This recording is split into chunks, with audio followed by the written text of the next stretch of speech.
Welcome to the new Universal Hardware FlexPlate.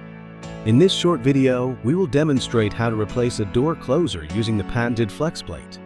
Inside the box, you will find one mounting plate and 4 sliders. Begin by removing your old closer from the door. Once removed, attach the FlexPlate loosely to the existing holes in your door.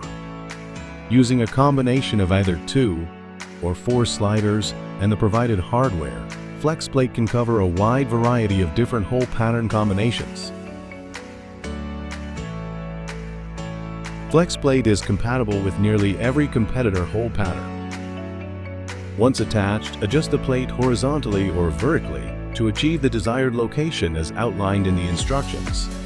Then tighten down the screws. Lastly, attach your closer body to the FlexPlate and proceed with the next step of installation. Thanks for watching.